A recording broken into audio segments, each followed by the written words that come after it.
Hello. Hey, Paul. What's up? How's it going, brother? Is this music a little too loud? No, I love it. It's like Elysium on a... Sleazium. Yeah, we are listening to a place to bury strangers. One of my favorites, honestly. It reminds me a little bit of the KBB. Have you heard them yet? No. KBB is like this weird duo that's they're from England, I believe. And they got all the total synth, dark wave, 80s cliche sounds and stuff. It's pretty cool. You can actually hear some other stuff ripped off from other, gothic industrial classics. So there's a whole wave of it now. I like it. I like that shit. Let's go ahead and take these guys up. Because we are listening to a record. Thank you. A place to bury strangers. My name is Ricardo Mendez, and thanks for watching this episode of Release the Bats, where I talk to local entrepreneurs, artists, and basically regular Austin culture where we're just bullshitting about nada. Yeah. And I have interesting folks on my shit. This man, his name's Heyt. Woo! And he does a lot of screen printing. He works for various bands. He's been out on the road with Pantera, Tool, Slayer, David Bowie. I was this close to getting married with David Bowie. But dude, how was it like working for David Bowie? Man, the costumes were fantastic. They were, I mean, half this, you haven't even seen half the stuff he has. It's great. Wow. He let me call him David Bowie, if that, drops anything for you. Nice. Let me go ahead and get rid of this fucking stupid... Oh, good, it's not on there. The Facebook's not on. Because I get notifications, and let's go ahead and do this to my dumb phone, because it's only like in the most crucial times when I'm doing something important, like bullshitting with my friends in front of a camera, where people start calling me and texting me and shit like that. Well, that's what they're for. Yeah. So, hey, man, welcome to my home. Hey, it's great. I like this place. It's awesome. Yeah, you see all this shit behind you? Absolutely. This is my guitars. Your rack of power. Have you ever, wondered where I come up with all my amazing, awesome ideas? Sometimes. Okay. Most people do, bro. Most people do. Is it in this room? Or is it I always get emails like, Rich, how do you come up with these badass songs? Is it possible that you sold your soul to the devil? We all know the devil doesn't exist. Well, yeah, metaphorically, I guess it could be used. I sit here for hours on end, crying into this laptop, fucking around with that. That's a MIDI controller, and I got my guitars behind me, right. And I cry for hours and hours and hours, and I ask myself questions like, why do I exist? This is all bullshit. I'm feel worthless. And then, I got this just in case. It's like a quick checkout item if I need to check out. But most of the time, I just come up with these awesome ideas. And I don't know. I am an instrument of this universe. Yeah. And the universe, I am the conduit. I'm a tool to be used and utilized to convey messages. And I'm basically giving you messages from the universe, dude. In here. See this shit right here? Your translator, yes. Oh, it's a Marshall 30th anniversary. You know who has an amp like this? Who? Adrian Smith from fucking Iron Maiden. Dude, check this out. Zach Wild little mini stack. Dude, Zach Wild gave this to me. I'm just kidding. He didn't. I was going to say, because... Got it at a pawn shop. $200. Really cool. I like it.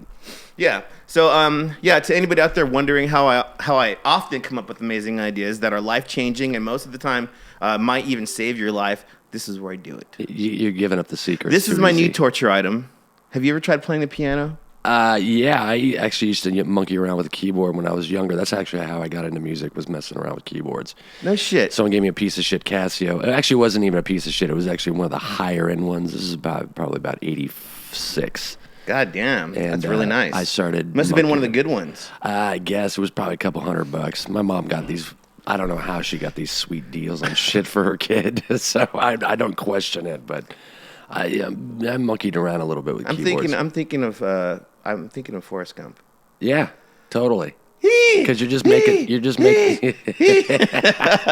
making that noise too. Okay, so to bring y'all up to speed, this man and I have worked side by side for a number of years now at various clubs, venues, stages, and whatnot. I'm a guitar tech. I turned into a guitar tech. I guess learning how to tune guitars and fixing shit finally, took me around the world a few times, and I didn't need a fucking bachelor's degree to do that. It's kind of weird how that works out. Yeah, I was thinking about that the other day. You just kind of get thrown in the mix. It's partially timing. Most of it's timing, I would assume. A lot of it is timing. But at the same time, again, going back to the universe, it just throws you in the middle of shit, and you got to like sink or swim. And, you get put to this area where you're challenging yourself, and you're like, fuck it, I'm going to do this. Man, I feel like the times that I've gone out, I remember one time I was doing a tour with, our friends Trilidad. We did a world tour, which lasted about 2 months.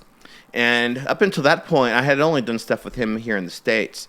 And I remember at the airport, as we were leaving to go to LA to pick up Jamie, to go to I don't know where, Germany, I had this overwhelming urge to just jump off the plane. Like, I didn't want to go. I was so fucking nervous. I'm like, and it was like, oh my God, what did I get myself into? Why am I doing this right now? Is this happening? What if I fuck up? Dude, anything can happen. I had and then I just took 5 Xanax that I have.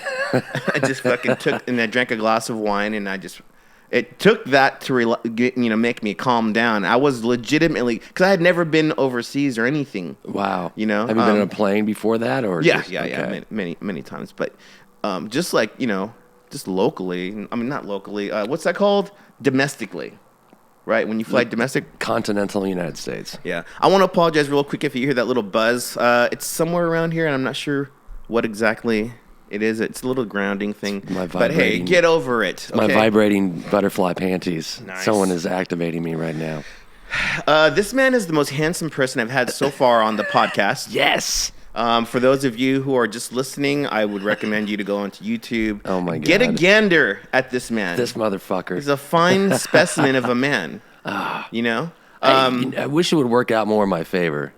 I kind of feel like if you were to, I mean, not that you would, because I'm not worthy, but if you were to be like, hey, Rich, let's make out, I have a hard time saying no.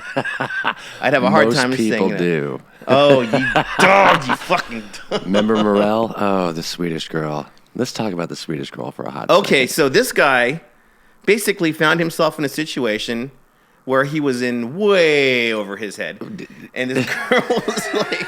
Outclassed. I was outclassed. Well, you know what, man? She okay, what was her name again? Morel. Okay, him and I were working at room 710. Or were you working there, or you just hung out a lot? I just was hanging out there. Yeah, I just hung out a lot. I worked across the street at Stubbs, so... Yeah. Okay, so this man brought this girl into room 710 one time, and she was like... it was almost like the skies parted. Like if there was a big thunderstorm and shit, and it was like looked like midnight, like at 3 p.m.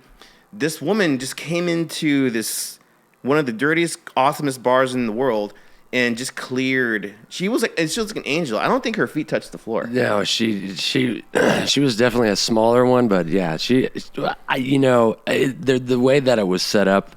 She was small. She was very tiny. She was Swedish, by the way, in case you didn't know. Yeah, she's like a Swedish gummy worm, dude. Right? Like a Swedish fish. She I was outclassed, and she was younger than me. I was 35. I found out later she was 21. Oh my God! And how it happened was she was there, and I walked in.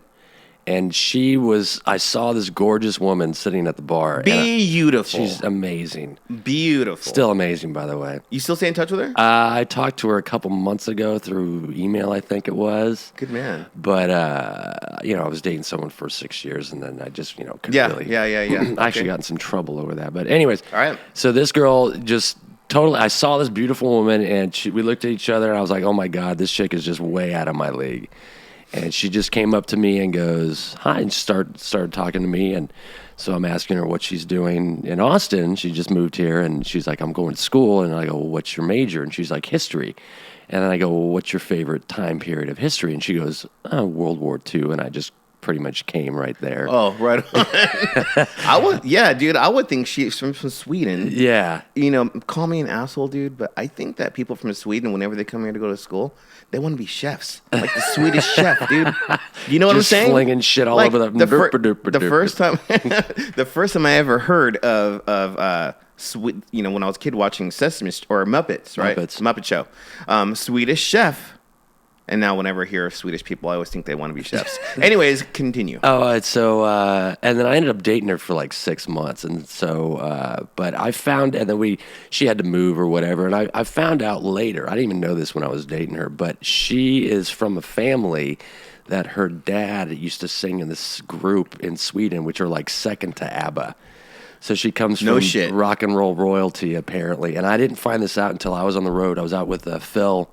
And they had this band touring with us that was... Phil Anselmo? Yeah, Phil Anselmo. All right, continue. And the Swedish band, they were the metal guys, and they were from Sweden. And I said, are you familiar with... And I said her last name, like, oh, yeah, they're like a country icon. They are very good and all this stuff. And I was just like... And I found out later that she apparently now she just travels around a lot. And I think she's in Mexico right now. But I was like, how is she moving from point A to point B with no job, really? Right. So she's from a well-off family. So here I am at 35 dating this 21-year-old gorgeous woman. That running out of pages in her fucking passport and shit, traveling all over the world. Yeah. Spreading her beauty. And she chose my ass. So there's, that's the Swedish girl. Can I be honest with you right now? Yeah. I think she made you famous, dude. Morel? I think she made you famous. She was so hot. She's one of those girls that she's so hot, like if you date her, you get more points.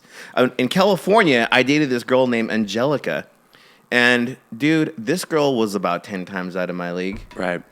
There's a line around the city to date this person. And somehow I ended up dating her. I fucked that one up really bad.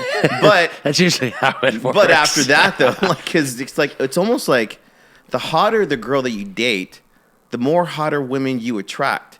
I don't get it, and I don't know how that works or why. Either. Yeah, it's a weird competition thing. Maybe it's is it projection. Like these girls are trying to say, well, they could do better than that because I'm better than that bitch and all that stuff. So I've thought about it. I've accepted it. I try not to argue against it, and I play. Oh no, you don't argue about that. No. You just go with you just got to be the leaf in the stream, dude. Wherever it takes you, man. Yeah. And it took you to a beautiful woman. You guys dated for 6 months, long enough to sting when it ended. I'm sure. I was really bummed. Yeah. I was really fucking bummed. Normally, I wouldn't be. I'd be like, I'm way older than her. Like she was. When I moved to Austin, she was 11. Holy shit. That's the way I time framed it on that one. So. I don't like thinking about stuff like that, dude. I just like little factoids like that. I think like a couple months ago, I was dating this 27-year-old. I'm 45, by the way. Me too. So I was dating this 27-year-old, and I was thinking, dude, I was 27 when she was born. Yeah. Or something like that. And you remember what you were doing when you were 27? No, wait, hold on. Hold on. My math fucking sucks. Let's back up here for a second. I'm 45. She's 27. Email me, give me the answer. So, anyways. Now's not the time for math. But she was fucking, dude, 27. And I'm 45. What is that? It's bugging me now. 18-year difference? Yes. I was 18 years old when she was born, man. Right. She actually ended up being a gold digger. I'm not fucking kidding. And she was gold digging your ass? Well, okay. To. Here's the first thing that happened and noticed. She would flirt with me whenever I would go through the drive-thru at and I'm sorry if you're watching this and you hear this now, but yeah, this is totally what I think of you. So I would go through the drive-thru and I was going to Starbucks like every day because gotta have my coffee in the morning, and then all of a sudden there was like this cute Mexican girl working there, Latina girl, and she'd be like, "No, you can't have anything to drink today," like just flirting with me through the little talking window or whatever, and she was really cute. I saw her. The first thing that really made me attracted to her, she had a Death Star tattoo on her shoulder. I thought that was fucking dope. Or a warning sign. Or a warning sign, right? She's from the dark side. Right. And anyways, so one thing led to another, and then one day, her and I are hanging out, and I take her out to breakfast. I took her to Maria's Tacos. On the way home, she says, "Oh my God." I'm like, "What's wrong?" And she's like, "I just don't know how I'm gonna pay for my phone bill this month." Oh God. I don't know how I'm gonna pay for my phone bill. Like everybody else. And the first thing I thought was, who fucking doesn't have money to pay for their phone bill? Really? Because I'm already. I moved out of the house when I was 18. I'm like knee deep in this life shit. I got a kid. Yeah. I'm running my own business. I'm doing the podcast and fixing guitars and shit. I've lived out of my truck. Right. You know what I'm saying? I've been through this bitch over here talking about her fucking phone bill. So homeless people have phones, they pay their bills. They fucking do. I've seen those homeless dudes just like plugged into the side of a building somewhere, just like fucking doing God knows what. Who are they texting? Right. No fucking shit. So that was a red flag. Second thing was she said one time, "I don't know how I'm gonna make rent," and keep in mind at this point, second or third time we hung out, we hadn't really kissed or anything. Like we made out one time. Next thing you know, she sent me a picture of her vajayjay. Yeah. Was it worth rent? No. It just said, "Hey, what do you think of this?" And I was like, "Oh, that's no wonder your rent isn't paid." I'm like, that looks familiar. And then she sent me a full nude body thing, and now I was like, okay, this is kind of strange. Not that I didn't appreciate it. Right, of course. She's bearing everything for rent. Very, very or soon. Whatever. And then she started saying stuff about rent. And then she started saying about, "Oh, I don't know how I'm going to pay for this. I'm going to pay for that." So I told her straight out, I was like, "Hey, look, I can't just give you money. But if you want work, I'll put you to work." Dude, I had a girl come over here clean my house a couple of times. Right. I've had her even detail my car. I was like, "Hey, I can't just give you money." Right. You know what I'm saying? That's like some girlfriend shit and living with me girlfriend shit. I'm not going to like just give, I don't, you know what I mean? Like if you wanted money, you're my homie. We got years behind us. If you ever needed money, I would lend you money and I probably even wouldn't ask for it back, I appreciate that. Yeah, you're one of my friends. But this person who I barely know, who has a nice ass asking me for money, I just felt like if you're going to give me money, I mean, if you're going to send me photos for you being and then ask for money, I just don't know how I feel about that. I wonder if being that age, I wonder if she just kind of looked up, WikiHow on how to get a sugar daddy, drop hits to get your rent paid. I took her down to Little Darling, and that's when she actually mentioned the sugar baby. She goes, "I'm not trying to be your sugar baby." Well, I'm buying her drinks and food. Yeah, bullshit. Right? Yeah. I'm buying her drinks and food because I am still old school in that sense. If I take a woman out, I'm paying for everything. I can't do that. I do that. I can't do that. Well, it depends. It really depends. If I'm in a relationship with someone long enough, yeah, of course. But I mean, if I'm going on a couple dates, maybe I'll pay for it one time, but I'll split it down the fucking middle. That's just me because otherwise then sometimes it turns into some weird like, "Oh, I owe you this," or "You owe me this," and it's just such a hassle. There's been plenty of times where I'm like, "Hey, I got this covered," and then the other person will say, "Oh, well, if you're gonna pay for this, then let me pay for the beers," and I'm like, "Oh, something cool. All right, we're good, right. We're good." But for most of the part, what's that called when men do nice things for women? It's called idiocy. No, I'm joking. I'm totally joking. No, it can be. You can't be nice. Depends on the woman. I suppose. You can be nice to the wrong person. No, it's called. Oh my God, I'm drawing a blank on this. I have too many words in my brain, dude. Like I ran out of space. Like I need more hard drive space. Right. It's not called homage. It's not called. When you open doors for women and shit like chivalry. That. That's what it is. Boom. Chivalry is not dead with this man inside me. Mm-hmm. That sounded gay. Which is nothing wrong with that. I'm just saying. Gay guy inside me. Whatever. So, all right, man. Let's go ahead and talk about things that I saw that you put a Facebook post talking about how you wanted to start your own podcast. Let's hear your idea. Well, it started out with a bunch of other people telling me I should have a podcast, and I was like, well, what the fuck would I talk about? Because you got the voice for it. I guess. This is how I whisper in people's ears. You even sound handsome. You even sound handsome, dude. What? Yeah. Well, thank you. So I didn't know what I was going to talk about because most of the time, if I'm talking, it's usually just trying to be funny or bitching about stuff or whatever. And I didn't really think about something. And then I got hit up by two mutual friends of mine, and now we're doing a podcast. Actually, we're doing it tomorrow. We did it last weekend, and we're doing it tomorrow. What's it called? It's called The Rules of Three. And essentially, it's all three of us come up, we pick a topic, we come up with our top three, and we quote unquote discuss, which is otherwise you're arguing with each other about who's got the top three. I think top three metal singers or whatever. Oh, that sounds awesome. And it's relatively show. We're just bumping ideas around, so it's not anything super consistent right now. It's still working out the kinks, so it's fun. That's the main thing. I want it to be fun more than anything. It's always fun. Well, yeah. I mean, this is not like I've seen podcasts where there's like political talks and stuff like that. And there's been times where I've had guests on here and kind of does get into the political realm, which I always feel is it's a scary bridge to cross because you never know how people are gonna take what these days. Right. Everybody's so thin-skinned. It really pisses me off. Yeah, it's irritating. I mean, here's the thing: a lot of my friends. We're all pretty outspoken, I would imagine.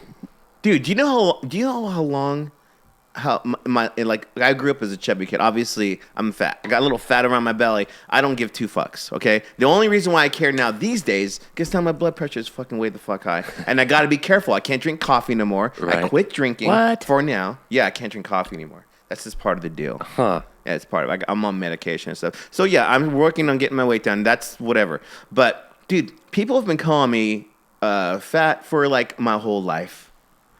And you know what, dude? I grew up. And while I was growing up, I just learned to be like, you know what? I'm fat. You're ugly. Yep. Yeah, I could get skinny. You're still ugly. I came up with that in my head. I was like, so when I started living out on my own, that in addition to a bunch of other things like, oh, you're too short or you're dumb, whatever, it prepared me for the curveballs that life would send me. Right. And I learned to roll with the punches, man. Like I said before, I lived out of my truck. There's nothing worse than having nowhere to fucking take a shower. I was taking showers out of sinks at my rehearsal space at one point. Horse baths. Yeah, I did. But my whole body, there was like a little drain in the middle of the thing. So my whole thing, my whole outtake on life is, dude, people need to be a little bit more tough and resilient when it comes to things that people say. And when you see things that are making people upset, you're like, dude, you're like, okay, like the whole Chick-fil-A thing. Dude, people are upset about a fucking chicken sandwich. Right. It's just like, okay, I get it. I understand. And I understand what the issue is with the whole Chick-fil-A thing. They donate to Salvation Army, who clothes in the homeless people, who clothe and feed the homeless people. And they have, they build shelters for homeless people or people who are in need, right, whether they're straight, gay, or whatever. Right. So people made a big deal about that. And I remember I took a photo of my kid eating at Chick-fil-A, and just all these people just jumped him like, why are you going to Chick-fil-A? I'm like, dude, it's a sandwich. And then some guy finally told me, well, it's for gay rights, dude. I'm like, a chicken sandwich is standing in the way of gay rights. Right. No, that's pretty sad. I just don't buy that. If that was the basis, then, Yeah. Here you go, dude. You conquered the Chick-fil-A sandwich. I think a lot of it. And I know that sounds insensitive, but I feel at the same time, all right, we got to roll with the punches. Life is challenging. Let's figure things out. If that's what it is. I think a lot of part of it. I'm just throwing it out there, but I think a lot of times you have a whole new generation that's, coming up that really never really had a struggle.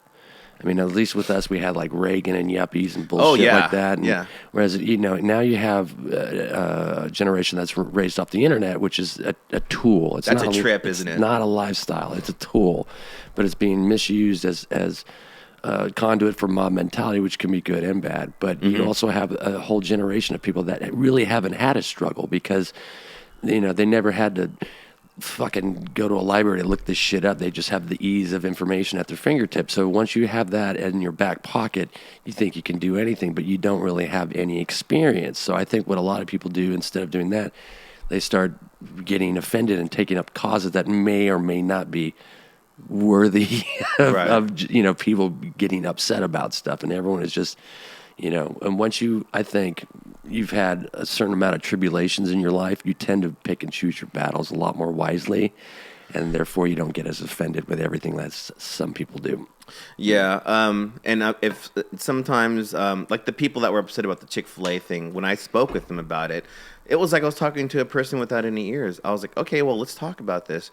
And I was like, look. I can't talk to you. Oh, God. Oh, if you just ate there. If I even ate there, it was like an issue. I'm like, dude, I'm not going to stop eating at Chick-fil-A. Right. If my son's hungry, I'm getting him whatever he wants. That's all there is to it. And I understand that people are like, well, they're against gay marriage. Well, you know what that is? That's their religion. That's a faith. But these are the same people that will just be like, let's back up Muslims. I'm like, okay, cool, that's good. You're down for freedom of religion, but you're not down for this freedom of religion. Right. It doesn't make any sense, and it is bullshit. And I love everybody, by the way. I have nothing against anybody unless you're trying to steal my stuff or hurt my kid or something like that. Yeah, right. Yeah, my politics are mind your own fucking business. That's the way it should be. And leave people alone. Yeah, that's what it is. You gotta, you never know when you're gonna check off this mud ball, anyways, and so you might as well enjoy what you have. It's a miracle that we're even here. Think about it. I think about that every day. Yeah, it's a miracle. Hey, so let's so you got this idea for the podcast, and you got your two friends. Who are they? Do I know them? Yeah, it's Champ from Black Ops, and oh yeah, I know the band. I don't know Champ though. And Chris. I guess you don't know him. I don't think I know him. So, but I've heard of Black Ops. Wasn't Mark in that band? Yes. Yeah. Yeah, he's in that band. I've seen him a couple times. I've known Champ over the years. I've known his wife for a very long time. Mm-hmm. His wife she didn't really save my ass one time, but she knocked out a chick for me. Wow. That's pretty tough. Yeah. She was... Do you want to hear this story really quick? Yeah, let me hear it. That sounds good. You can't just talk about knocking out chicks and not finish it. Well, we're at the old Jackalope outside, at Cucarachas, I should say. And, when you take when I used to drink, you take a shot and sometimes that shot doesn't sit right and just comes back up. Yes. One of those things. Yeah. It happened to me with the thing at Jameson, and so I was about to throw up this shot, so I kind of spit it in the trash can that was right over by me. And while I was doing this young girl comes up to me and starts pointing in my face, goes, ah, ha, ha, ha, you're drunk, you're throwing up, ah, ha, ha, ha. Oh, no. And I'm just like, what the fuck? So, after you vomit, you get that, like, viscous saliva in your mouth. Yeah, dude, that's gross. So I immediately spit that in her face. Oh, fuck. And she started flipping the fuck out and screaming at me, and I ended up walking around her into the other end of the bar in order to drink. A couple seconds later, she comes up screaming in my face, I don't know who the fuck you think you are. And I'm just like, you're bugging me. Get the fuck away from me. Right. And Champ's wife, God bless her, she just screams, hey! And the girl turns around and she just knocks her out. Ding! From her bar stool. Ding! With the bar stool? No, from the bar stool. Oh, shit. She didn't even get up to punch her. They knocked the chick out and they had to drag her out. And there was some fallout over that. And I was just like, wow. So we've been friends ever since. Wow. Jesus Christ. So I would never hit a girl. Oh, ever. yeah, I would I think I did in fourth grade. When you push each other in the schoolyard type of stuff. Mm-hmm. That's about it. I got choked by a girl in the 5th grade with the jump rope. Oh. Yeah. How did that work out? I got in trouble for it. Of course you somehow, did. So what had happened was, I think what was her name? She was a Mexican woman. I think her name was Alma. And here's the fucked up thing about it, dude. She wasn't even that cute. Right. If she was cute and then you're choking me, maybe. Right. But that's a joke. So, anyways, we were fucking around because when they let us out for, they give you X amount of jump ropes, X amount of ball, like, little bouncy balls, yeah. red, So I was upset I didn't get a jump rope. And I was like, I don't want the jump rope anyways. And she goes, shut up. And so we're standing in line to go back into the classroom. Right. And she just it was like doubled. She wrapped it around my throat and she just fucking, boom. And she just fucking pulled me down. Oh, sorry. She pulled me down on the fucking ground. So there I am, some like little fat Latino kid on the ground, and this girl standing above me with the rope in her hand still. And she's like, like laughing at me. Right. And I got up and I was like, and I said, I think what got me in trouble is I said a bad word. I was like, fuck you, fuck you. And then the teacher, Miss Guterres, she told me, she's like, that's not how I'm like, she choked me. And everybody in line was like, she choked him. Dude, I got in trouble. I had to stay after school and write, I will not use bad words or something like that. Yeah, she got away with it. And she teased me about that for like, that following, that whole week. Of course she did. And that wasn't very nice. Yeah, I got blamed. The first time I got busted for a cuss word was by my aunt. My cousins were swearing, and my aunt came in, and I got blamed on me. So that's yeah, it's bullshit. And it was the first time I got a bar of soap in the mouth. Oh, dude, that's happened to me so many Hardcore times. Irish Spring, baby. What's your fit? Yeah, I was gonna say. I think I had Dove. It was Irish. I think my mom had Dove, and she would. Well, here's the thing: my mom would not just put it in my mouth, but she'd you had to hold it in your mouth. Well, she would put it in my mouth and like put it down on my teeth, and then pull it back out, and it would be like stuck in my mouth, dude. Thanks, Mom. Oh, man, they don't even get me started on moms, dude. Hispanic girls. I grew up in Hispanic neighborhoods in Southern California, so I dealt with all that shit for a long time. That's how I learned how to fight. I always got jumped. I was always a skinny white kid in Hispanic neighborhoods, and it's always me against 3, 4 all the time. Dude, the only time I ever got jumped in my life was I was in 7th grade. I was in 7th grade. And I had a friend of mine named George who was like this punk rocker kid, and him and I became friends. Were you guys skating? We were skating. Yeah, that's usually when it happens. He asked me, he's like, hey, do you want to come to a skate jam we're having?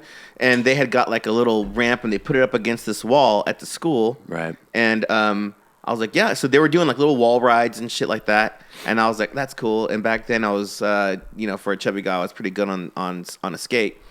And this guy named Dajan just... I don't even remember how he got so close to me so fast, but he just hit me from behind, and I just heard him, like when he hit me, I heard his voice go, boom, like that.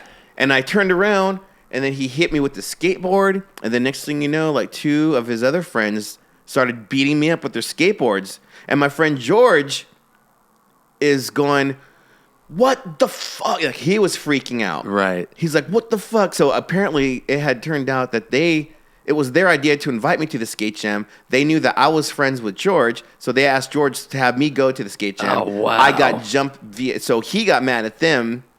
And so the next day, I was told my mom what happened. She's like, because I was all beat up. And I told my mom what happened. She told my aunts, dude, all my cousins called me. They're like, we're gonna get those guys. I was like, no, I'm trying to make friends at the school.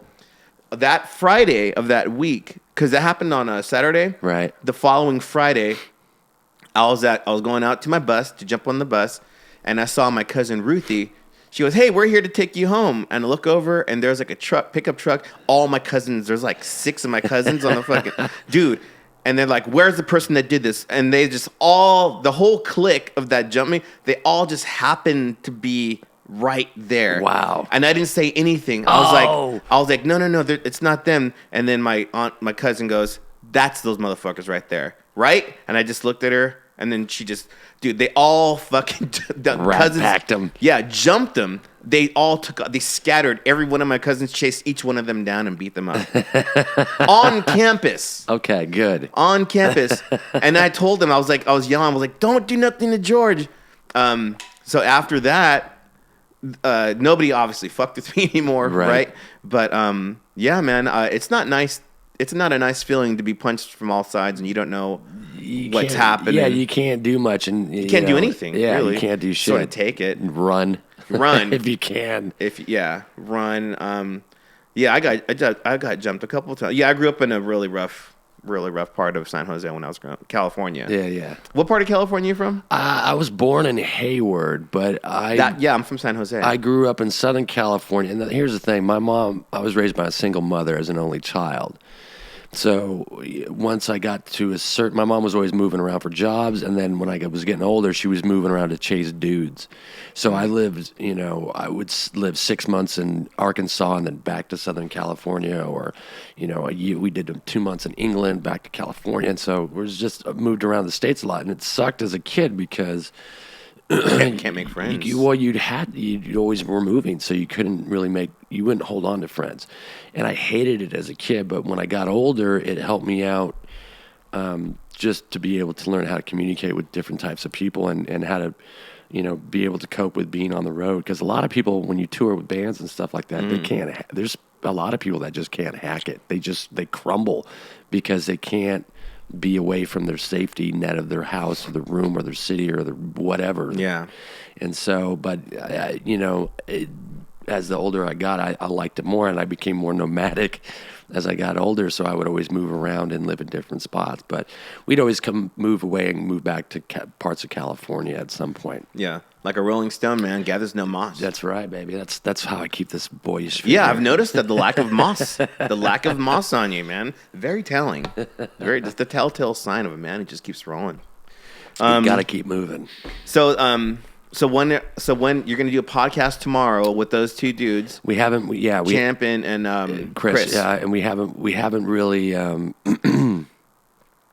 we haven't even put anything out yet, so we're just recording them right now. Did you create the YouTube channel yet and stuff? No, we haven't done anything yet. So it's just kind of, like I said, we're just floating ideas and just getting together and see how it meshes out before we start putting stuff out there. So it's you're going to be reviewing music. It's just everything. Any sort of list that we can come up with that's just like, the top 3 Stanley Kubrick movies or anything that pops up. I mean, its possibilities are endless. Nice. But there is stuff that has to do with music and shit like that. So speaking of music, yes.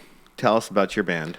Oh, it's a cool band. We played with your band one time. Well, we played. Old band. Yeah, your old band. My old band. So my first band was called the John Bonet Stranglehold. And then I moved to Austin. That's a horrible name. It's a great name. It's a great name, but you know what I'm saying.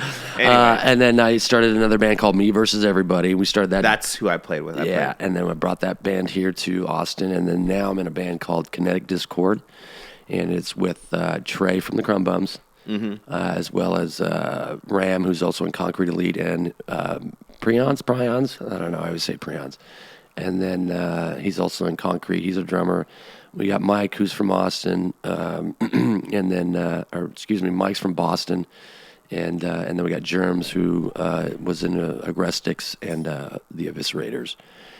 And we've been playing for about 4 years now. We put out one split EP with Disowned.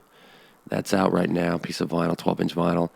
And we're about to go in the studio later on, in about a couple months. Right now, we're just finishing writing up all the music and stuff like that. So, it's cool. It's just old school hardcore punk rock. I mean, not like East Coast hardcore. It's like more like Bad Brains, Black Flag, but it's kind of a weird mix. It's got a little D-beat and some Oi and 77 type of stuff and UK 81, but it's definitely fast. It's aggressive. It's street punk? Just hardcore. Old hardcore, baby. Early 80s hardcore.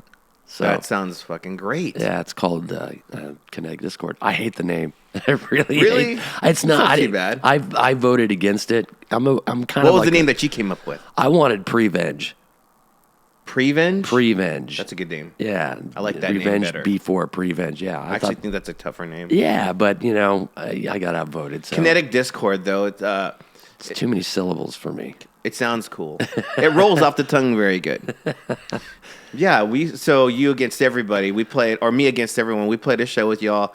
I got the flyer from that show, actually, and that was at Room 710 with World Burns to Death. I was just hanging out with Jack, actually, yesterday for lunch, or a couple days ago for lunch. He's back in town. Yeah. Where was he? Slovakia? He was rolling around on a bike all over Scandinavia, as far as I remember. Right. I thought he moved there for some reason, because he was there for so long. I think he did move there. Oh, and now he's back. I think you got some business opportunities. I'm actually going to be getting him on the podcast here in the next month or so. Cool. Once he gets situated. Jack Control. Yeah, Jack is really cool, fucking dude. He's one of my very few friends I have. Well, I guess we have a lot of mutual friends. But he's the dude that doesn't really hang out a whole lot. But him and I, for some reason or another, we clicked, and we always end up like getting lunch, or me just going to his house and hanging out. Right.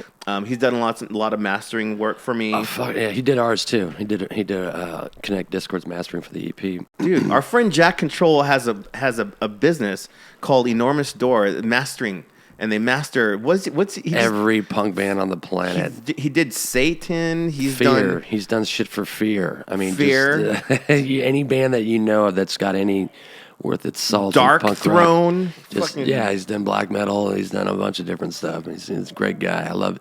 World Burns to Death is a badass band too. One of my favorite toughest fucking bands ever. Man. Pretty much my favorite band ever to come out of Austin. Sorry, Big Boys. World Burns to Death. Big Boys are cool too. Yeah, I love the Big Boys, but that's a whole different. World Burns to Death is a completely different beast, literally. And I always bug Craig. I'm like, is there going to be a reunion or anything? And he's like, Craig Merritt. Yeah, and he's like, yeah, you got to. No, it's like he doesn't even know, so I'm just not even counting on that. Oh my God, I love Craig, dude. Craig got me the job at Room 710. You know what I did? I made this. I had this. Oh my God, I'm gonna lose so many fucking punk points right now. I mean, I'm just forget it. I'm not gonna talk about it. But no, but he actually ended up asking me if I needed a job. And he got me a job at Room 710. Nice. That was one of the coolest jobs I ever had. Me, Sergio, Amber, Daniel, Dustin. Yeah. The whole Dustin's fucking... still there. Dustin? Well, he's doing sound. It's Valhalla. It's Valhalla now, and he's doing sound over there, so which is great. I'm happy. And we just played there last Friday. That's really Saturday, excuse me. That's really cool that they're doing the shows there now. I think, I know Seth didn't want to do it for a while, and I can understand why, because at the time when he opened up, there were so many different clubs on Red River that were having shows. And then progressively over the years, that has just dwindled down to almost nothing, pretty much. So I like the fact that he's kind of open to it, at least for the weekends, just to have some live music. And I'm excited to play there. I'm gonna try to book a show there at some point. Hit up Seth. That's what I did. I wanted to get in there because I didn't want a whole slew of really shitty bands to start playing there and go, hey, we got a new place to play, and just taking over. So I was like, fuck that. I'm getting in there now. Yeah, get some soul back in there. Yep. It'll always be Room 710 to me. In my mind, that's where our friend Sergio passed away a few years ago, but he was one of the nicest, coolest, funniest dudes I've ever met in my life. That guy was hilarious. Yeah, man. And he was he was always he liked the way I DJ, so he'd always push me to have DJ nights there. And he would come up to me and he's like, "Hey, could you do the wiki wiki wiki? Do the wiki wiki wiki for me?" And he would get my record and just go, like that. And I'm like, dude. Well, I'm playing a song. He's like, no, do the wiki wiki. Well, it was. But I love Sergio so much. I'm not gonna be like a dick about it. I was like, it's your fucking place, dude. I thought it was so funny that he had worked at Headhunters for a while as well as 710. Yep. And then he was working one day at Headhunters. He says, "Hey, it's my birthday," and everyone goes, "Oh, how old are you?" He's like, "Oh, I'm 21." Yeah, dude. He'd been bartending there for a couple of years. I was shocked when I was shocked that I thought he was like our age. Not that he looked old or anything. No, he could just handle himself and hang out with the older crowd. So that was why everyone thought he was at least older than 21. Yeah.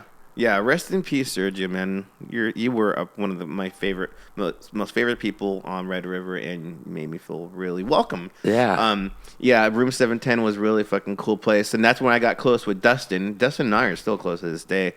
As a matter of fact, me, you, like everybody on that around from that time frame, I'm still in touch with. Yeah. Craig and everybody. Yeah. Except Amber. I think Amber moved. Amber's in the Northwest right now. She bought one of my free Shrug shirts, the one I'm wearing right now. I love it. And I just shipped one out last week. So she's up in Portland, I believe. Oh, okay. But she was in Atlanta for a while, I think.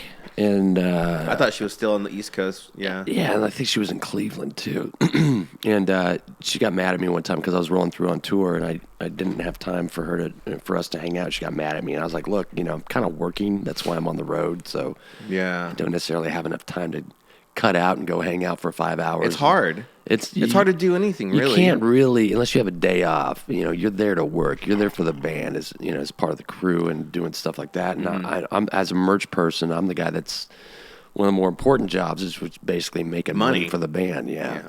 So I got to be on top of that, and I just didn't have time for her at that time. So sorry, Amber, but we talked about it and I explained it to her, so I'm pretty sure we're good. Hi, Amber. She's a sweetheart. I love She's Amber. a sweetheart. Speaking of road, so you and I are actually a couple of road dogs.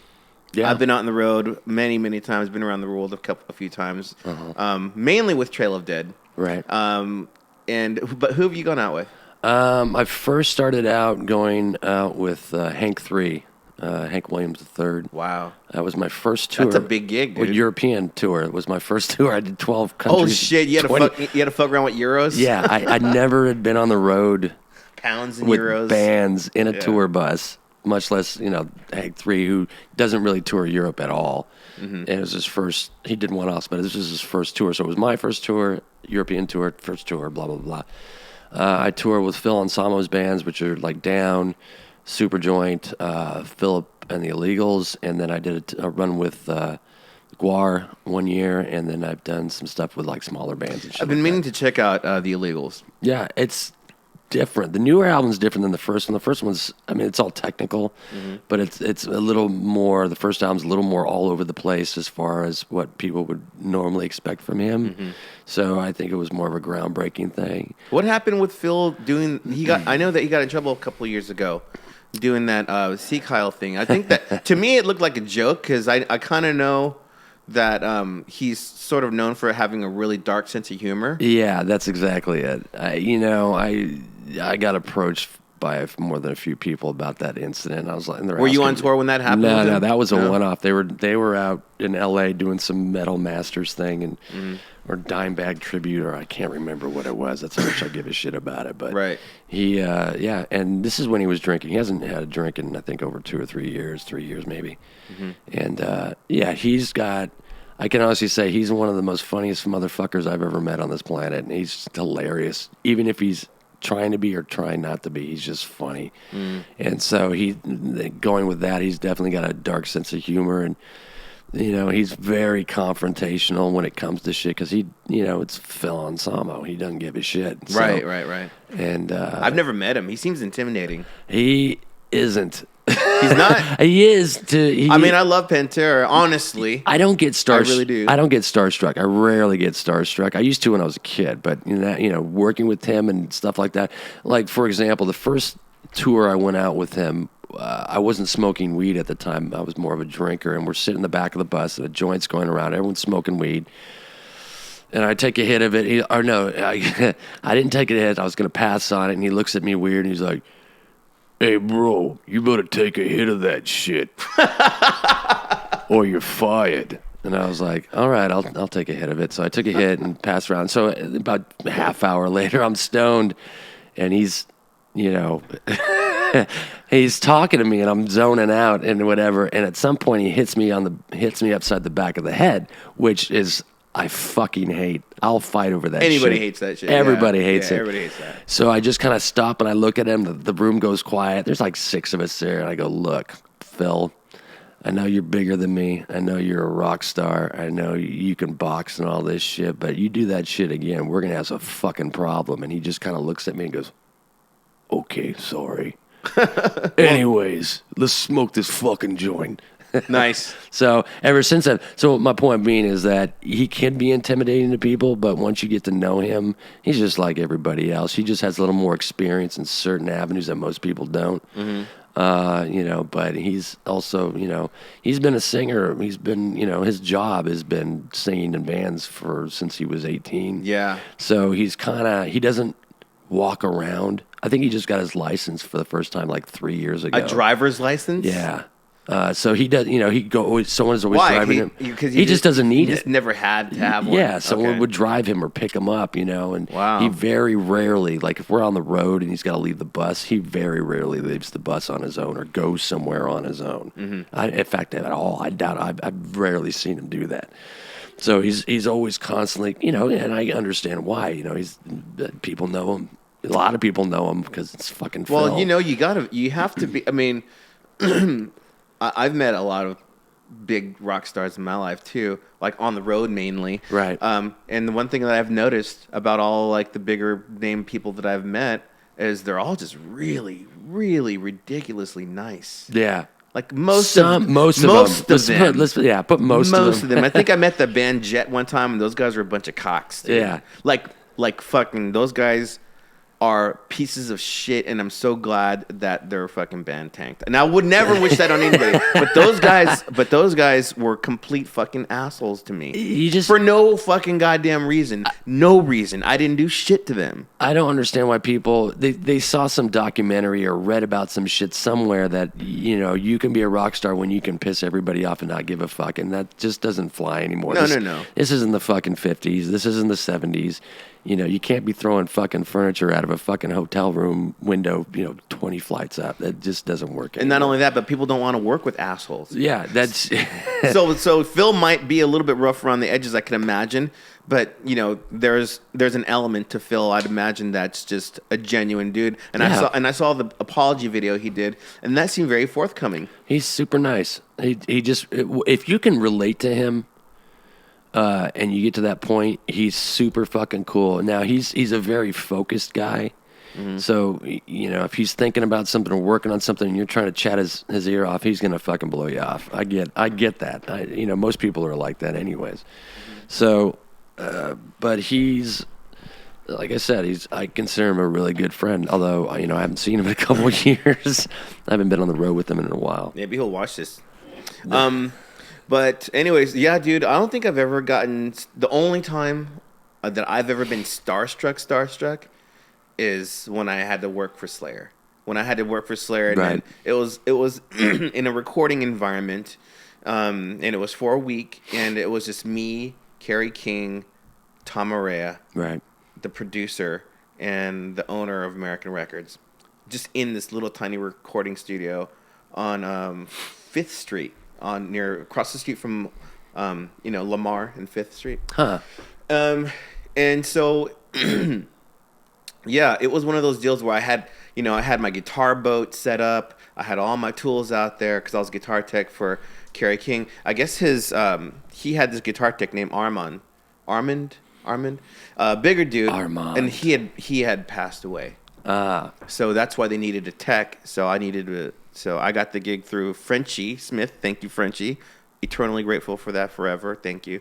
And and I'm sitting there talking to the guy from American Records, and he's like, yeah, Kerry and Bill, those guys will be here in a little bit, and Tom's on his way. And I remember thinking, Tom Maria gonna be here.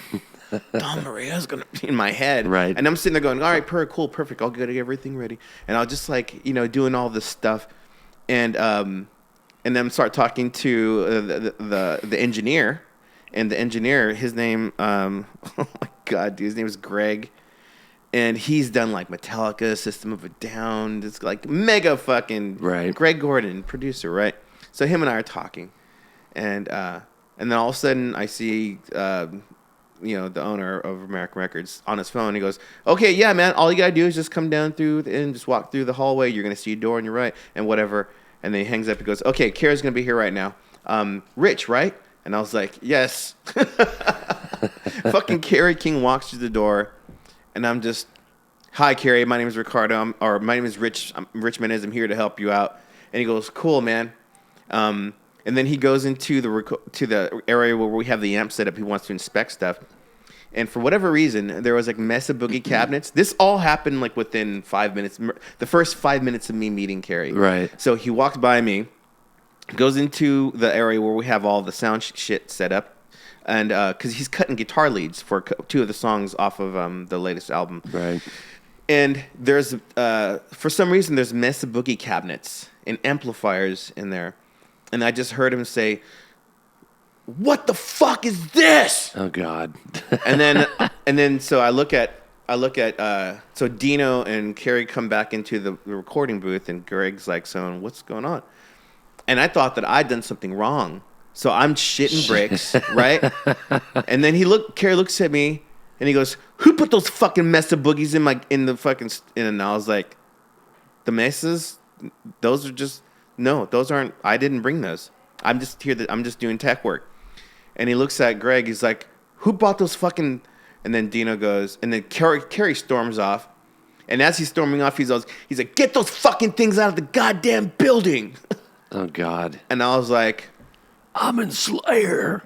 Oh, well, here's what happened, I guess. So Someone just stored them there, and they just happened to be there. So the short story is Dave Mustaine is endorsed by Mesa Boogie, and Kerry King is endorsed by Marshall. Right. So that made Kerry mad. So the whole thing was I had to get, dude, and, this happened in like the first 5 minutes of me meeting Kerry. And so I'm thinking I got to do this. So I get both of the cabinets and I just roll them to the other. He wanted them out of the building. Well, yeah, that's just going to fuck up his plane. I had to just having him look at them. I had to just get them away. Well, it's a different. They sound different. Well, you don't have to play them. Just I hear what you're saying, but that was the reason why. And so Kerry's like, I need to play through a Marshall. I'm endorsed by Marshall. I need a Marshall. Does anybody got a Marshall? Is there a Marshall here? Why aren't there fucking Marshall cabinets here? And then they're sitting there, we'll get one to Kerry, no problem. That's what I couldn't figure out. And then I was like, you have Marshall? Kerry looks at me and goes, do you have Marshall? I'm like, yeah. He's like, go get it. We're not doing shit till you get it. So I went and grabbed this cabinet right here. Oh, even better. I grabbed my own cabinet. Piece of history right sitting behind me. And I fucking took my cabinet and they set it up. They mic'd it up. They got the tone and fucking Larry King. Larry King. Yes. Kerry King. So Kerry actually ended up cutting 2 of the leads that are on the new album on this. It's the song Implode and Chasing Death. Nice. So those 2 leads that you hear on that album were played through this cabinet right here. Fucking A. That's so great. I was honored and it was cool. I had bought a bunch of vodka because I heard that they liked vodka. Dude, they didn't take one single drink while I was there. The producer, Greg's like, oh, yeah, well, those guys don't really party, man. That's all just sort of like a show. They're endorsed by Jaeger and stuff. Yeah. They don't really party. And I felt stupid. And then that's when Greg's like, well, I got to keep a clear head and I can't really do a whole lot. I'm sober myself.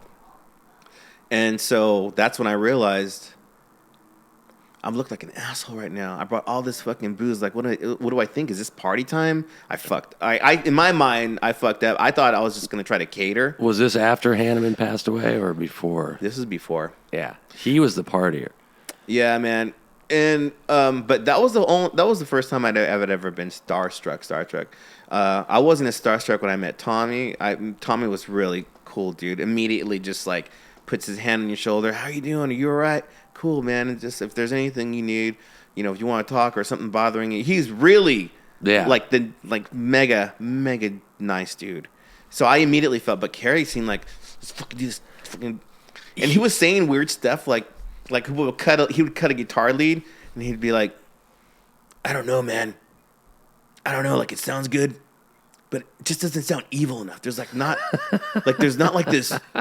I mean, it's evil. But there's no underlying evil. It's evil, and he would look around and like, it's evil, but it's got this one type of evil that is cool. And I was like, so my job was sit there next to Kerry. Kerry would have cut a guitar lead, and then take his guitar off and hand it to me. My job was to keep the guitar at... Evil. No. Shit, I'm like the opposite of evil. My job was to keep the guitar warm, body temperature. Oh, my God. Kerry doesn't like playing on cold How guitars. Weird. So that's what my job. So every time I just hand the guitar back to Kerry, Kerry just starts noodling away. And so honestly, dude, by the second day, Kerry was just like a different. He had relaxed. He was cool. He was just like, hey man, I'm really glad that you're here. We couldn't do this without you, and your job's very important. And I know that because I had quit my job at General Motors to go get the gig with him. Right. He's like, and I know you quit your job. You're fucking crazy. That's awesome. And dude, thanks. He was really super cool. Everything was just like smooth sailing after that. Right. After we got the tone and after he got comfortable. But that first 15 minutes was pretty intense. But that's the only time I'd ever been starstruck. I met Jay Mascis from Dinosaur Jr. I met him in Thailand. Yeah. What was he doing in Thailand? We were doing, it was, Trail of Dead was doing a show with Dinosaur Jr. and Thurston Moore. So Thurston Moore was headlining this thing.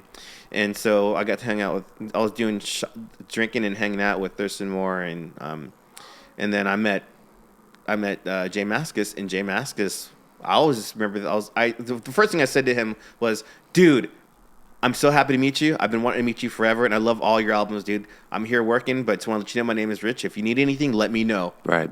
And he's just like, and he looks at me and goes,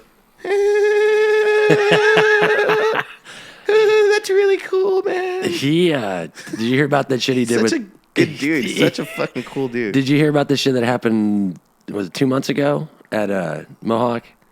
No. Negative Approach was doing a one-off gig that Easy Action had played the night before or earlier that day, and then Negative Approach was headlining this inside show at Mohawk. And the band's played and did all that stuff, and they're playing and they're setting up this other guitar, and it's Jay Mascis is going to come out and do a couple songs with Negative Approach. What? And so they're setting everything up, and John Brannon's on the mic, getting ready to introduce him, and and you can see Jay Mascis in the back behind the amps, and he's coming from the entrance from the bar to the stage. And he's like, yeah, this is our good friend, blah, blah, blah, Jay Mascis. And everyone starts clapping and applauding. And Jay Mascis takes 2 steps and trips or knocks over the orange full stack. Oh, no. Straight slams to the ground. Oh, no. The head's fucked. They're spending like 10 minutes trying to get this fucking thing to work. And Jay Mascis still hasn't played a note, and he's just kind of standing there with his guitar on him. Oh, in this room full of hardcore kids and adults. Oh my God. And shit. They finally got it on, and he came out, but it was just like, why is no one filming this? It might be on YouTube. I haven't even looked it up, but it was. He would have hate that. My funny. friend Joe just did a video for Dinosaur Jr.'s new song. I think it came out last year.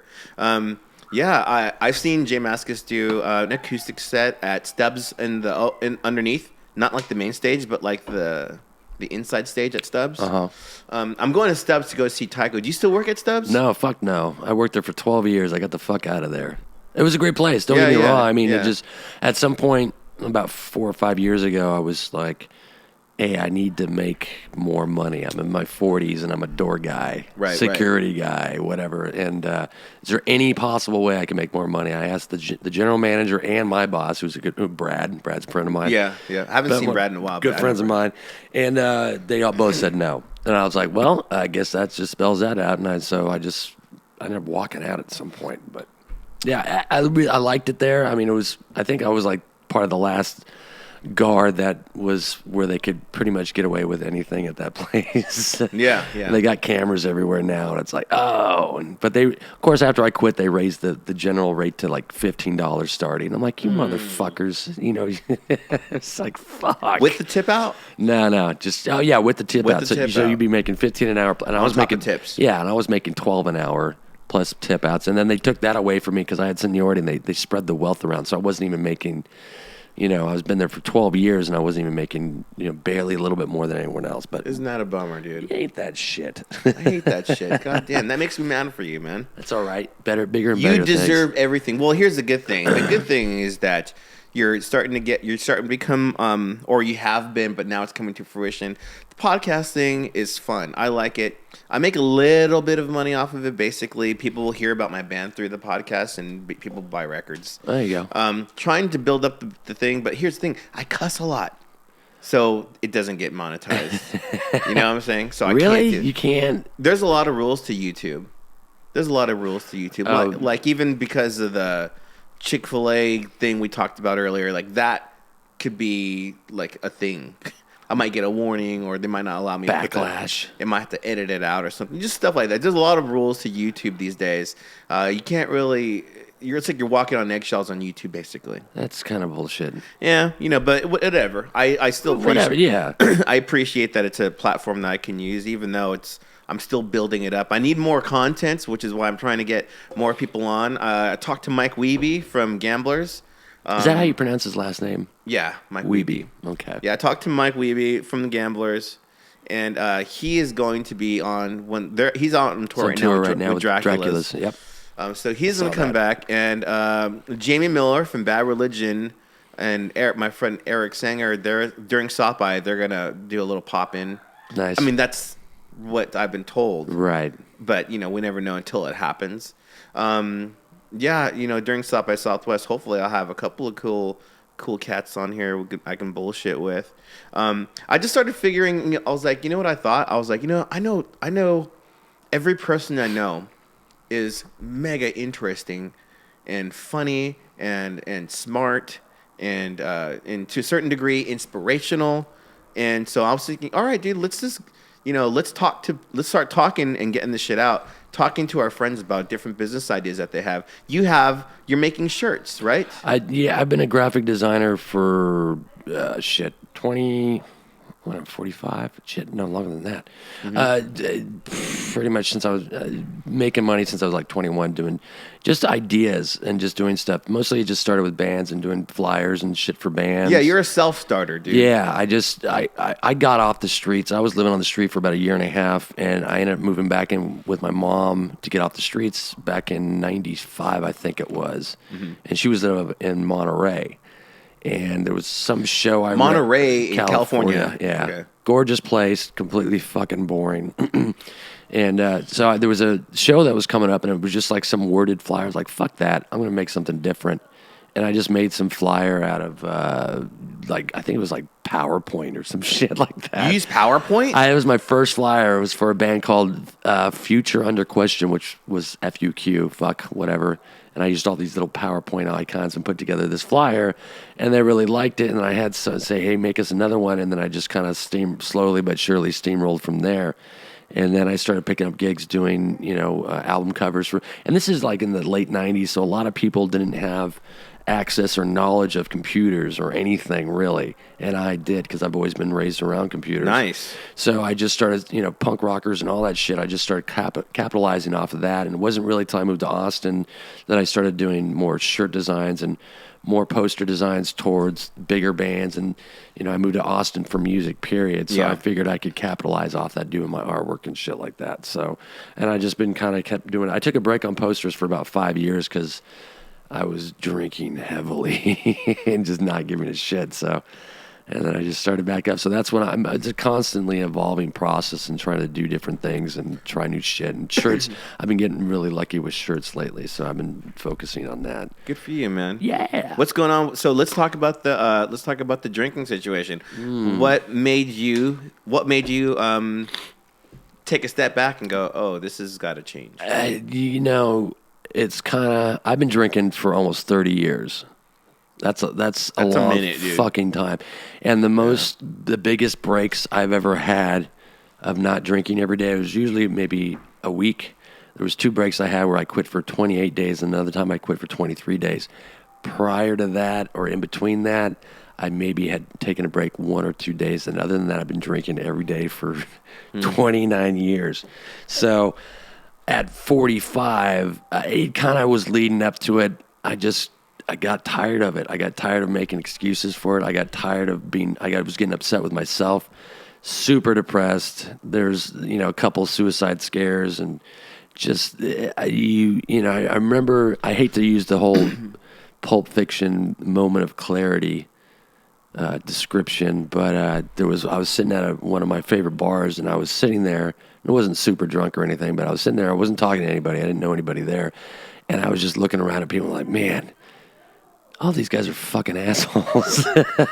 And then I just started thinking, I was like, well, you're an asshole too, because you're hanging out with them. And I was like, you're not hanging out with them, but you're still there. So I was just like, I got to quit. And my life drinking has been so ingrained in my life, because I'm, a punk rocker and, rock and roll. The environment, yeah. Yeah, it just goes hand in hand. And I just was like, I've been using that as, for recreation and quote unquote a tool up until then, and I was still at the same spot I was for so many years, and so I was like, fuck it, I can't do this anymore. I gotta try something different to better myself and get my life moving forward in a direction that I want. Right. A lot of things I was unhappy with that I thought I was working on, and I really wasn't, and I was just making excuses. So I was like, all right, fuck it, let's try sobriety. Good for you, man. And give it a shot. So I'm actually at 4 months right now, 4 months sober, which really doesn't seem a lot. It's a lot to time wise, but it is a lot, and it's good. When you've been drinking every day for 30 fucking years, it is a lot. It's a long time. So I tried stopping on my own, and I couldn't.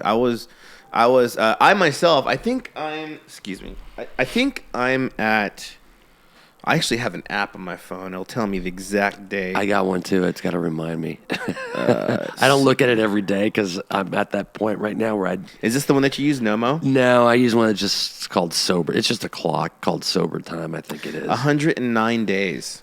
90 days no smoking. Oh yeah, I can't say that. No, the drinking. You know what, man?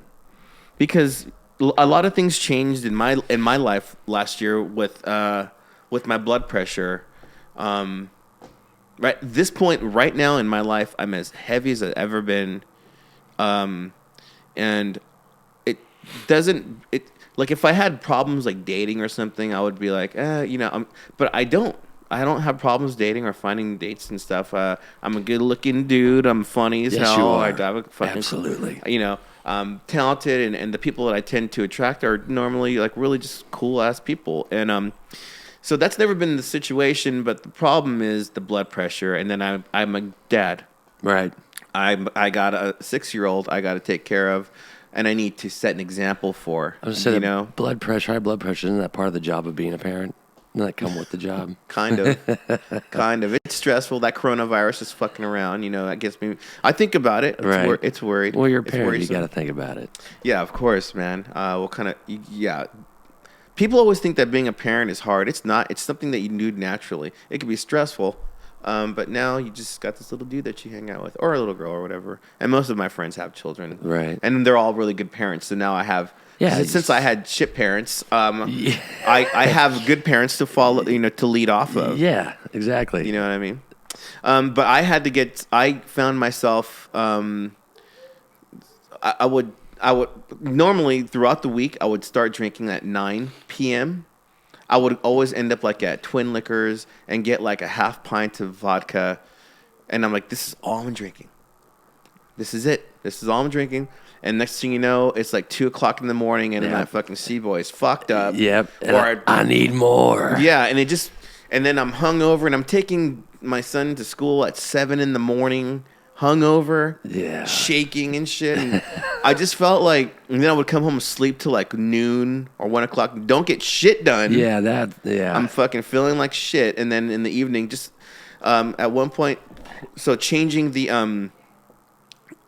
drinking from 9, it started going to 8, then 7, and then 6. And before I knew it, I'm like, I'll have a couple of beers at noon. And it was like that for months, dude. I want to say almost like a year, till finally I was like, I think I have a problem. I can't stop. How do I stop? And I tried. Because the problem is with drinking, it's like, this is how I try to explain it to people. I don't have a drinking problem. It's when I drink, I have problems. You know what I mean? It's like when I drink, I create problems for me. Like if I drink, dude, I'm doing all the drugs. Right. If I drink, I'm eating all the food. If I drink, I'm calling the ex-girlfriend up. If I drink, I'm fucking telling somebody to fuck off. You know what I mean? Creating problems for myself. Yeah. When I'm drinking, I can never wake up early and go for the morning jog that I want to fucking do. That's very important for my heart and my health.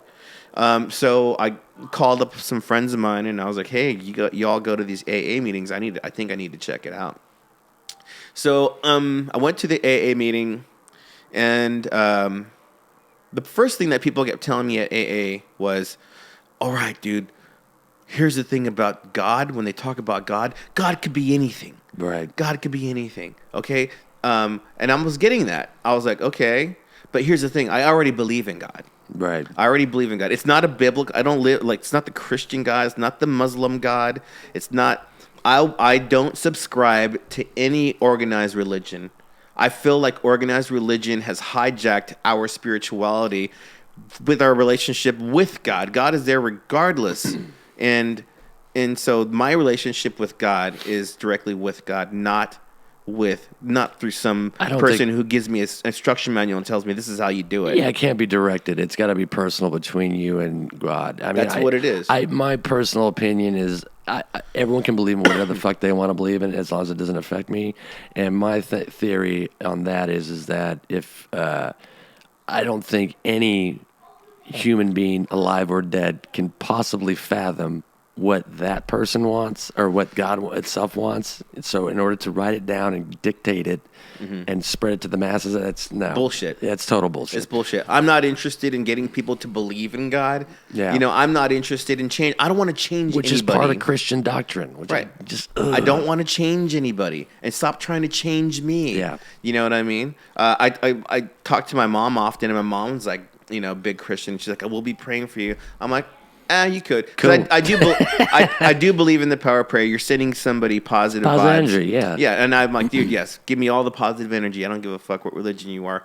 I'm not going to discount a Muslim religion or a Christian religion or a Catholic religion, even though the Catholic shit's kind of fucking weird with the priests and shit like that. Right. And there has been stuff like that. But my goal in life is to maintain a spiritual relationship with my creator.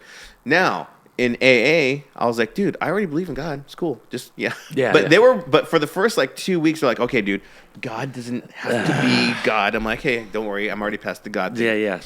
So that was easy. And then, you know, you do it's very much like church. It's very much like church. There's folks in there that have been sober 35 years, and they are testaments to success. There's people out there that in those rooms that if they were to have one drink, it's fucking game over. It's game over for them, dude. When people quit AA, when people quit AA, they die. I'm fucking serious, dude. They die. I mean, they could die. I can see that. I'm not. I'm trying not to laugh. No. I hear it, but it's true. It's totally true because they've had such a huge. I mean, I like to think that I drank a fucking lot, which I did. But I'm sure there's a whole fucking nation full of people that can totally outdrink me, like crazy fucking bullshit, crazy. You weren't one of those type of drunks. Well, I wasn't, anyways. Where I would wake up in the morning and just run to the fridge to drink my vodka. I wasn't like that. Right. I wasn't the shaky, couldn't keep it together drunk. I wasn't the girl drink drunk. I wasn't that. I'm looking for paper clips. I'll just go get those paper clips. I love that. Kids in the hall. Tastes like candy, Ray. Tastes like candy. Don't disappoint me, Ray. Get out of my office before you start throwing up little fruity things. I'll have a squashed deli cat.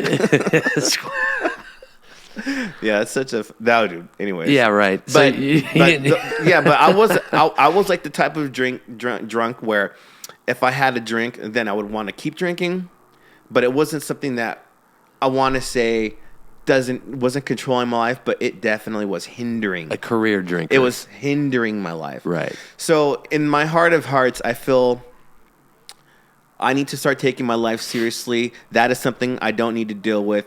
I need help to stop drinking so I can get focused, and AA gave me that. Right. I still go to the meetings. Mm-hmm. I haven't done the steps, and I know that that's sort of like sacrilegious for people in AA when they hear that you're not doing the steps. But like my relationship with God, each journey for each person is different. Right. There's people that do the steps over and over and over again because that's what it takes for them to get their footing and get their ground and become grounded. Right. In that situation.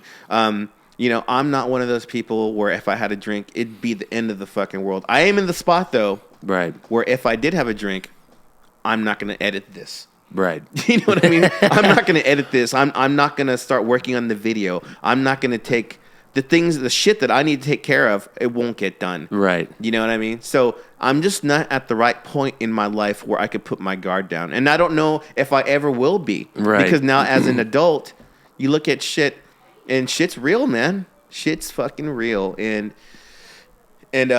like some of these kids I see, like the other day last summer, I was hanging out with my friend and the neighbor came over and she's like, oh, you guys are having come on over. Yeah. And so they invited her over. She was having drinks with us and she started talking about the climate and climate change.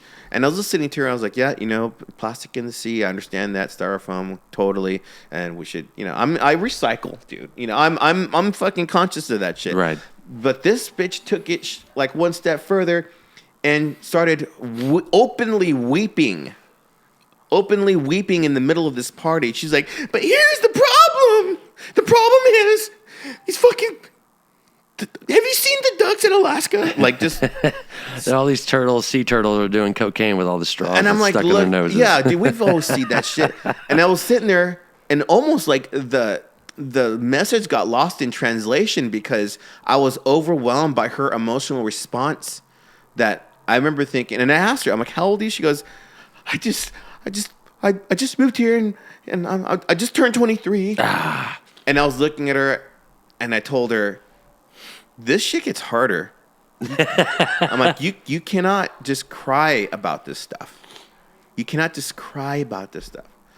You know, going back to the thin skin shit earlier. Yeah, exactly. It's like, dude, you can't fucking lose your shit. If somebody calls you a pussy, you know what, man? Either you just fucking walk away. If you're an adult, you'll walk away. Yeah. But if somebody's in your face doing this to your shoulder, calling you a pussy, then maybe you might have to defend yourself. Well, I was raised on the theory, the slogan, talk shit, get hit. So, you know. Yeah.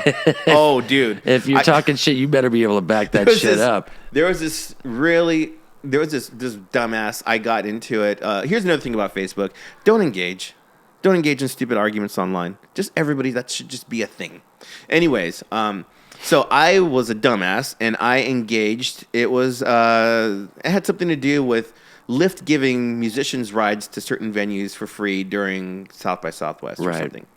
And I kind of chimed in, and then some dude who I won't even give credit to, or you'll never know who he is. Maybe I'll tell you after this. But he decided to get into it with me, and I know this guy, and I've seen this guy. I let this guy live with me at one point, right? You know, and he went in at calling me like all these names, and I was like, "Look, dude, you're kind of being a pussy right now, so just chill out." And he goes, "Oh, of course you're gonna use a typical misogyny. This is a typical hate speech, misogynistic view of how you see things. And what other women do you hate and all this shit?" And he had called me tubby, I was fat, loser band, and all this stuff, and I had a shitty band. And I remember thinking, the only thing that made me mad was him calling me a misogynist, because I grew up seeing my mom get beat. Right. Get beat by my stepdad. And that's some personal shit. But I can't tell you how many times I had to run across the fucking street in the middle of the night and call the police because my parents are fucking fighting. Whether it was serious or not, it scared me as a 7 or 8-year-old. I didn't know what the fuck to do. I grew up in a fucking war zone, dude, in my house. It was fucked. Desi, over there, please.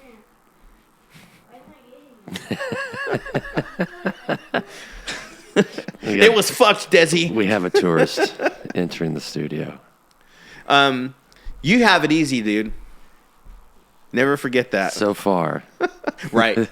Oh, it's all video games and cupcakes right now. And we could have Armageddon in 6 months. So I grew up seeing violence on women, and I've always been the person to stand up against people who want to put down women, or who think beating. I could never be friends with the person who beat their wife or some shit like that. Oh, yeah. You know, that's just... It's ridiculous. It's fucking cowardless. It's all the shit. You know, granted, people shouldn't be hitting each other at all, but if a girl ever slapped me, I'm not slapping her back, dude. I would hit a girl if she was trying to stab me with a knife. That's or different. Shoot me or some bull. If my life was in danger, if your life was in danger, I'd take that bitch out, and I'd use that term just like that. You're trying to kill me, you're a bitch. Yeah. You're out of here. So him calling me a misogynist, that actually fired me up more than anything else. Everything else wasn't bothering me. It was the idea, because it made it personal. And I made it personal because I relate it to some shit that I'd had to deal with. And dude, I support women's rights. I'm all about it. You know, I'm not a feminist, but I support feminist moves. If that's what y'all want to do, cool. I grew up riot girls, man. We'd go to their shows and support them. Right. You know, I'm not understanding. I get it. Things can be tough and difficult for women. I'm not gonna lie and bullshit. You know, it's women who got to get walked home or walked to their car at the end of the shift. Right. You know, by men. We have to, because why? They're on the lookout for men. Not all men are assholes. There needs to be men that could stand up and walk these women to their cars. And you know, you often hear things about toxic masculinity. There's also positive masculinity. Now, I'm one of the positive ones, and I do see that there are some issues with toxic masculinity. Like, I was at this bar, I was at Sidebar one day, and I was hanging out with, I forgot who I was hanging out with. And some dude playing pool just comes up to me and he puts his arm on me. And he's just like, you see that girl over there, bro? And I was all, yeah. And he goes, I'm totally going to fuck her tonight, man. She has no fucking idea what I'm going to fucking wreck. I'm going to wreck that Who shit, does dude. that? Idiots. Fucking douchebags. He's like, I'm just going to fucking wreck that shit. This bitch has no fucking eye. Yes, honey, I would like to have, just get me the same thing I had. Dude, that's when you say, no, you're not. No, you're not. And then I'm just like, and he's looking at me, and he's just like, yeah, but could you just imagine, look at that fucking ass. And I was looking at him, I was like, dude, don't touch me. That's fucking, and I looked at him, I was like, hey, that's weird. That's gross. You don't know me. Why would you talk that about her? Is she your friend? Dude, come on. And he's just like, what are you, some kind of, then, you know, call me a... You're trying to start something. Oh, yeah, started calling me a bunch guys. of names. Like, so I'm not going to say it, but he said the F word to me and a derogatory name for, you know, our homosexual community. Correct. And I looked at him and I was just like, don't touch me. You're gross. Because I don't know anybody like that. Yeah. I don't know anybody. That's why you're over there and I'm over here. You know, so that should exist. Oh, it's a sidebar, so you know. Well, this was before. This was before. I want to say this was. There's a lot of weirdos that go through there, me included. Used to be, anyways. I used to hang out there a lot. I used to love going there. Even when my friends all worked there, yeah, and you just stop by there. But there was a certain point where, like, wading through, you know, a couple inches of vomit through the floor was just getting a little too much. That's for fucking me. gross, dude. It was disgusting. Oh my god! But anyways, let me wrap that little. And I'm tiny like, goddamn. Go ahead. Sorry. All right, I'll wrap the little tiny story up. So, anyways, I was upset. Okay, so that was the only thing that made me upset because, you know, don't call me misogynist, man. I love women and I'm a protector of women and I've written that guy off and him and I are longer friends. Anyways, dude, have you ever seen ghosts at any of the places downtown? Let's talk about ghosts for a second. I'm a big believer in ghosts. How much time do we have? I think we've well gone over. Hold on. We don't know. I only have one. Okay, you might be right. I only have one ghost story. All right, let's try to get this done in about 10 minutes. Okay? I only have one ghost story. All right. I have not seen an answer to your question. Downtown that you saw? I have not seen any downtown. I have seen one example of a ghost, and that was back in California in Monterey. Quick story. I'll tell it really quick. Okay. I was dating the bartender there. It was this little bar called Viva's, and they had these bars. It was just a really long bar, and they had those really heavy bar stools that are on ball bearings. The seats are on ball bearings, yes. so you could spin them, and Yep. they'd spin forever. Yeah. So she closed up the bar. There was an alarm on the bar. Me and her were going to go have sex upstairs. Nice. And she set the alarms for the doors. We checked the whole place. It was cleared out. 4 a.m. We go upstairs, we start having sex, then we hear this noise. I'm like, what the fuck is that? So we go back downstairs, and we're down there, and it looked like, all the bar stools were spinning. All the seats were, excuse me. What? They were all spinning, but they're all spinning at different speeds. So it was like almost like someone ran by and spun them all with their hand. But we're just watching there, and we knew there was nobody else in the bar. But we're watching these bar stools, and they slowly all stop spinning. But they're all spinning at different speeds, and they finally all stopped at the same time, like slowly to a stop. What? All at the same time. That's creepy. And that was it. That's the only ghost I've seen. I've dropped ass and maybe sell some shit, but that's my only ghost story that I have. So, oh my god, that's it. That's a great one, dude. And I believe you have no reason to bullshit me. Why would I? I got plenty of other killer stories that are going to impress you better than a ghost story.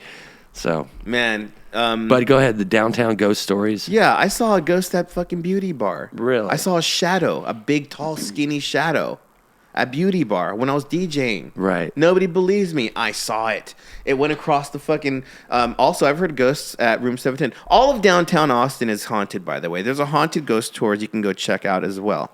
Anyways. There's plenty of people that died downtown, homeless or not. I believe in the afterlife, and I believe in spirits and bad energy, and I believe in God and angels. Hey, so anyways, man, let's go ahead and wrap this up. Thanks for coming down. Let's do this. Yeah, I'm I don't want to get back. you coronavirus. So anyways, thanks for watching. And if you want to get in touch with this man, what's a good place they can find you? Instagram, website, Instagram. Name of the podcast again? Podcast is... That's cool. How do you spell that? Rulers of Three. My band is Connect Discord, KIN, whatever. We have shit on Facebook, Bandcamp, whatever.